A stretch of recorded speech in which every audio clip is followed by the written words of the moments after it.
All right, y'all. Looks like we have a fight to talk about coming in November, I believe. November 25th. David Benavidez versus Demetrius Andrade. And this is a good fight, man. Real good fight. Um, I thought it would never happen, believe it or not, man. Because I've heard a lot of back and forth between both sides about who's not making the fight or not.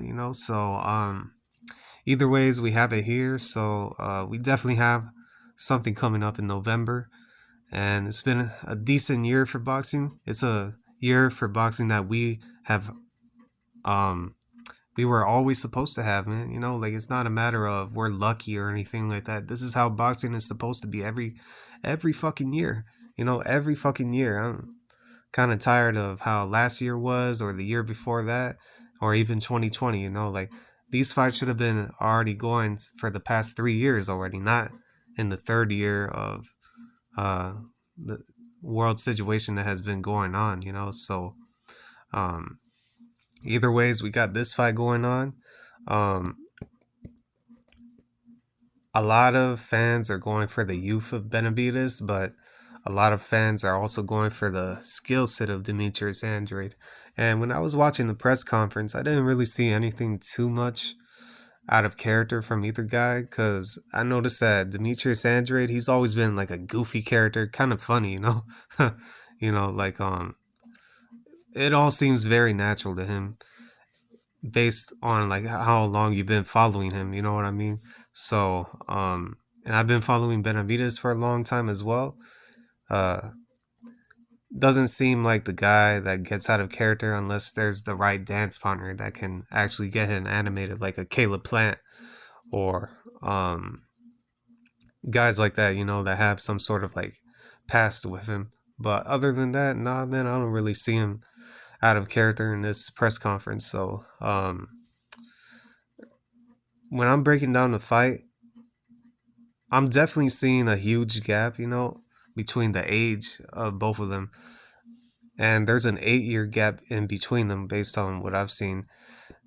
And I think Demetrius Andrade is kind of slowing down, but not to the extent where like he's um getting hit too much or anything like that. But at the same time, David is a very, very overwhelming fighter, has a lot of volume.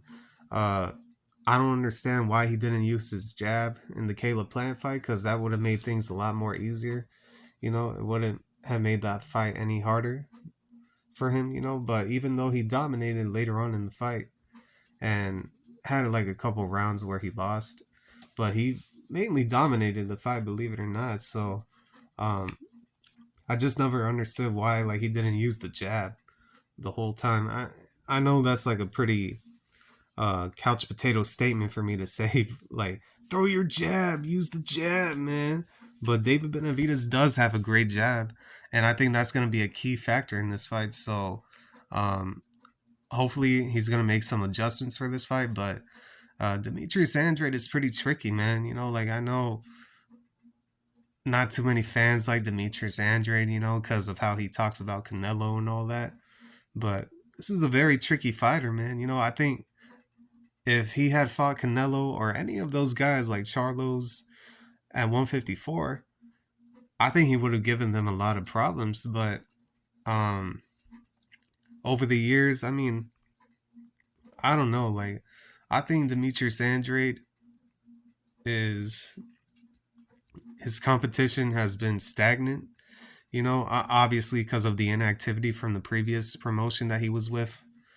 So that kind of like stifled his career. But since he's been more active, even though it's not the opposition that everybody wants to see him with, um, he's definitely kept himself preserved, in case he were to step on a situation like this with David Benavidez. So um, we're gonna see, man. We're gonna see, especially at 168 pounds, because we can't forget that this guy started at 154 pounds, and he was a decent amateur. Has wins over Keith Thurman. Um, oh man, I'm trying to remember who else he fought, but yeah, he fought Irislan Lara. So he definitely has something on him, some source of experience, even though if it's not in the professionals, but the fundamentals are still there, So I think it's gonna be a good fight, but at the same time, it might be one of those fights where it's pretty cagey. Demetrius Andrade is gonna be the one that has to make it a cagey fight. Otherwise, he's not gonna win, because that's the only way I see him winning.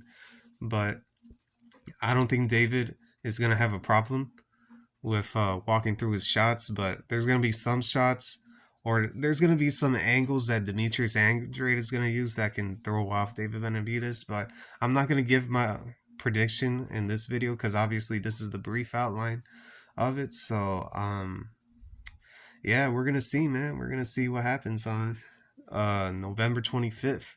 So let me know what y'all think. Who do y'all got? Well, at this point right now, maybe y'all's thoughts might change during fight week. So it's definitely a good fight, man. Definitely a good fight. Winner hopefully fights Canelo. Canelo has at least 2 more fights with the PBC, if I recall. Don't quote me, because I know that y'all love to politic a lot, even though I don't do that whole politicking thing. So yeah, man. I mean, I like both of these guys' chances against Canelo, but at the same time, man, Canelo has all that wealth of experience at the same time, man. So I think if Demetrius Andrade were to win, skill wise, I think that would be a tougher fight for Canelo than David Benavidez. But that youth of David Benavidez is a problem, man. Especially the reach, the power, the volume, and including the skill set of David Benavidez, because everybody forgets that David Benavidez is a very skilled fighter himself, especially when he uses that jab. Like I said before, man, he needs to use it in this fight, because that's how he can beat Demetrius Andrade. So either ways, we're going to see what happens. Let me know what y'all think, and I'm out. Peace.